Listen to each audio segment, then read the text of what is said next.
What do you get when a London-raised American South African and a New York-raised Moroccan meet on the interwebs and become instant soul sisters? One of them, an Ayurvedic practitioner and transformation coach, and the other, a Conspire breathwork coach and Reiki master teacher. Both obsessed with wellness, family, entrepreneurship, relationships, and the magic of human expansion and growth. You get a whole convo. We truly believe that with an open heart, focused mind, and energy receptive to the possibilities, your wellness journey can guide you to a life that exceeds your wildest dreams. Welcome to our podcast. We're Ella and Iman, and we are so happy you're here. Come vibe with us as we explore the wholeness of being through the lens of wellness. Welcome to a whole convo with Ella and Iman. Iman, what do you get up to in the morning? What do I get up to in the morning? It depends on the morning. Depends on the day, how I'm feeling, what I did the previous night, how I slept. There are many variables to how I begin my mornings. I am not robotic about my mornings.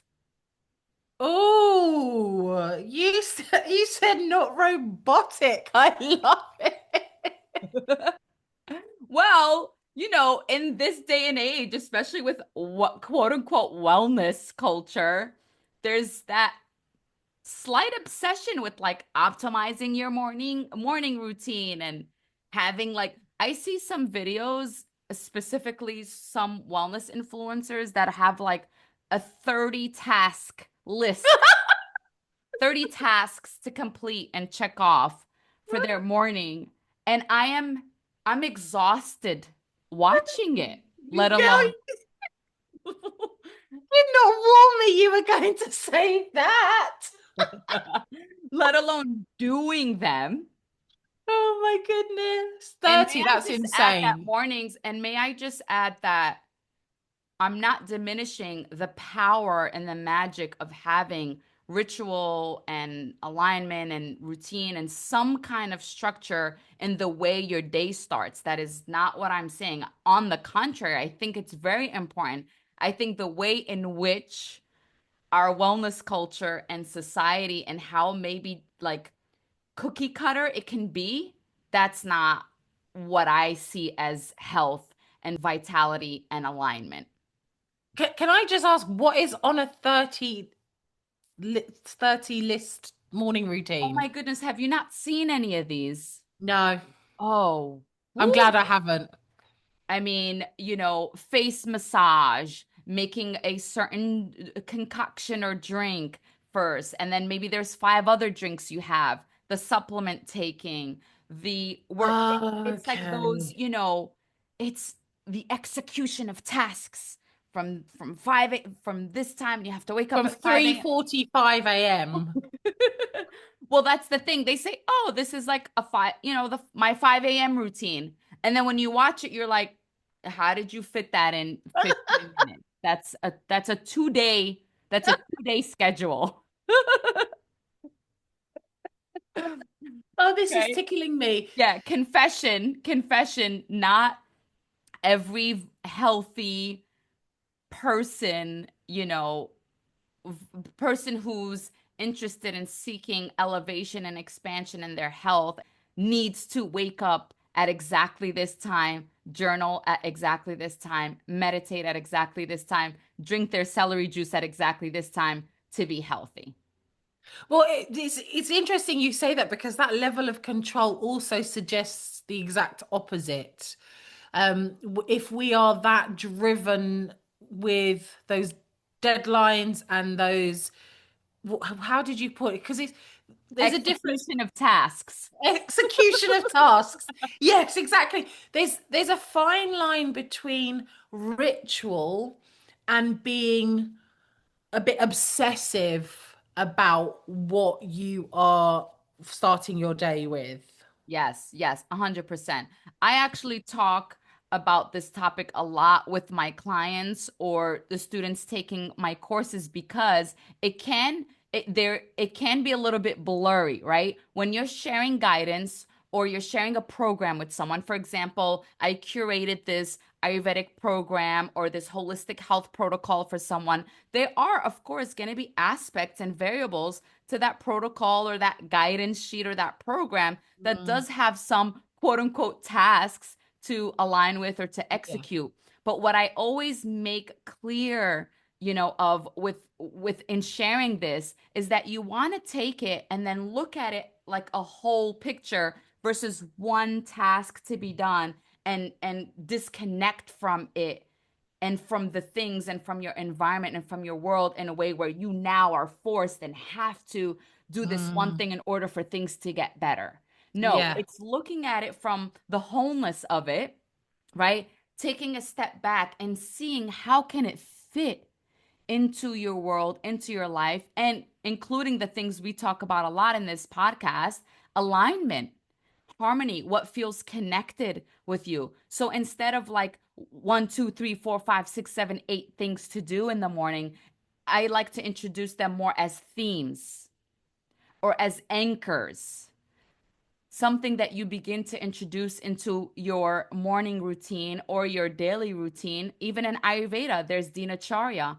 It's the ritual of following nature's rhythms. Mm, Even in that in itself, in that same breath, you have to look inward and say, well, what season are you in? Is your body telling you to slow down a little bit? And maybe now you can tweak some things. But when you have themes and anchors instead of this list of things to execute on, it mm. gives you a little bit more space, a little bit more breathing room, a little bit more movement, and more space creates more expansion, more growth, more transformation, in my experience. Love that.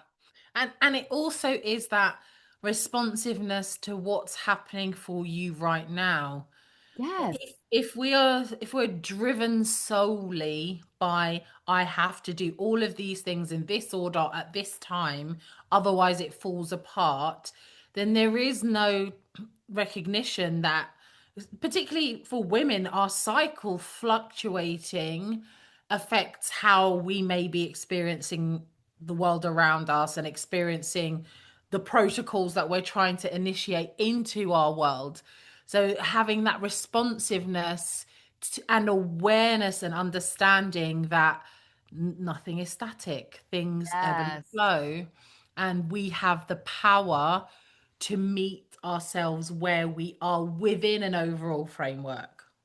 Yes, I love that. I love the way you put it. And kind of disconnecting a little bit from what quote unquote this perfect morning routine needs to look like for you. And that even gives you actual real freedom Mm, when you're connecting more with what's actually needed from your mind and your spirit and your body. That's why I said for me it changes. There are mm, some mornings where I'm up at 3:30 or 4 a.m.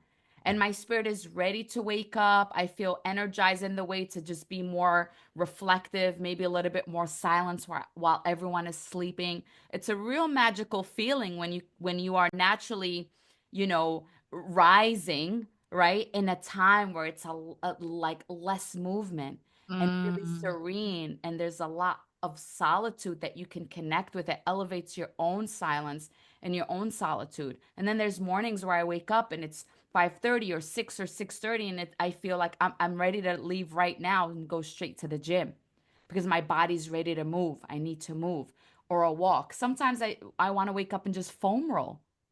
I want to loosen some of the tight knots depending on yesterday I played pickleball almost for 11 hours.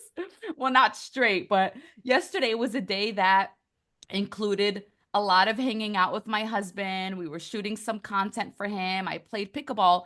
I didn't wake up, ready to do certain tasks on my list. I woke up ready to foam roll, massage with a little bit of oil, take a walk.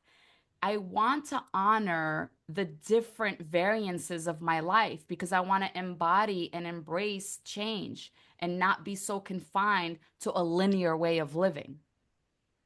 So this leads us to consider, why is it that we are creating our morning rituals and our morning routines over I must do this thing because that's the ultimate morning routine and morning ritual.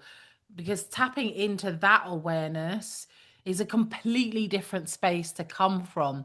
Because based on the things you say, based on my the desires I have for my morning routines and my morning rituals, so few of them are focused on actually what's coming from the outside in.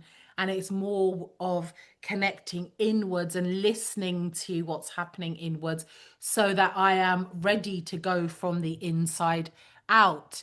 So Mm. these That's a powerful place to come from.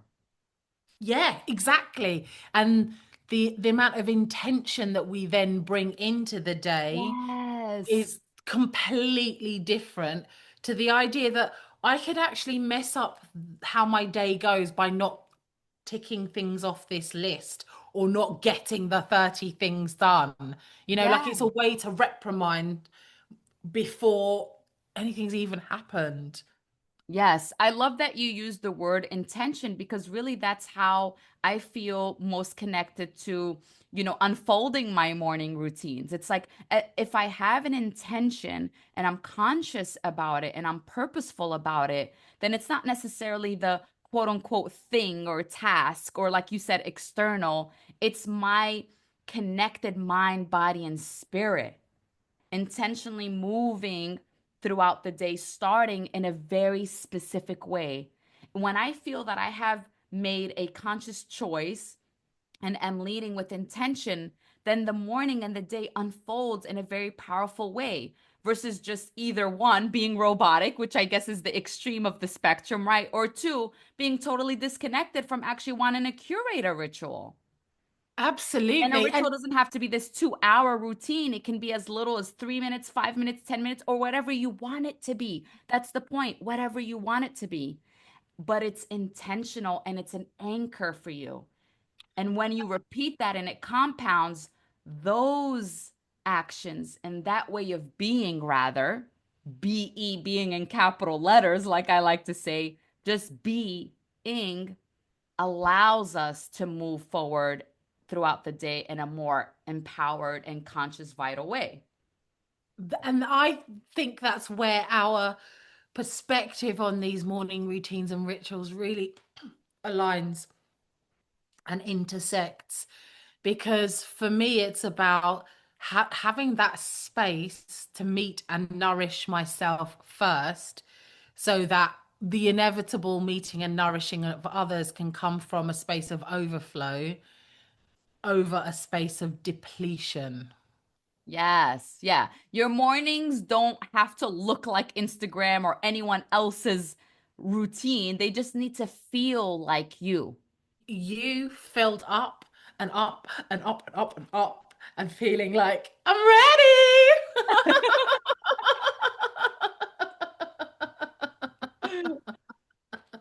And for me, I find the morning easy. And I know sometimes people don't find the morning easy, but that's why when you say, even if it's 3 minutes, to go into your day saying, I took a moment for myself and I made sure I was ready before life came at me, because it Yes, will. because it will. It Yeah, the will. day can suck us in very quickly if we're not tapped in and aware and present.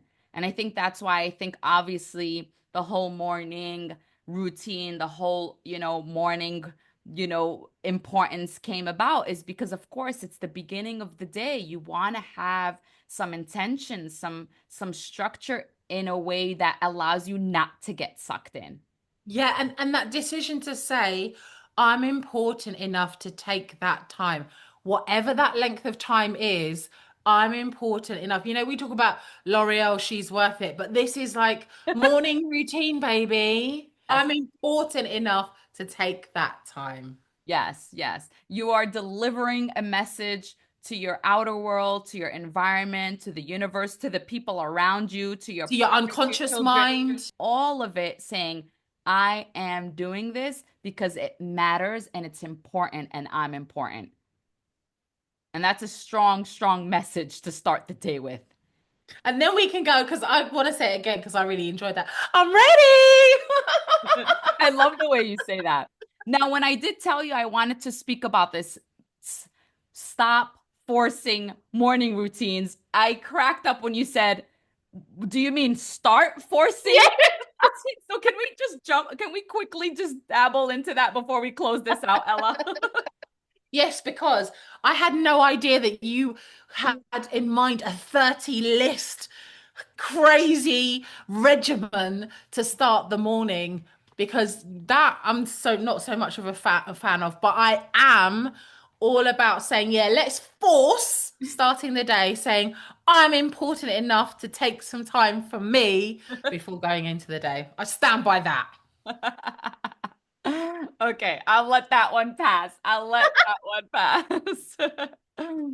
This was so great. Thank you so much to all our listeners. If you're watching, thank you to our viewers. This has been a whole convo with Ella and Iman. Until next time.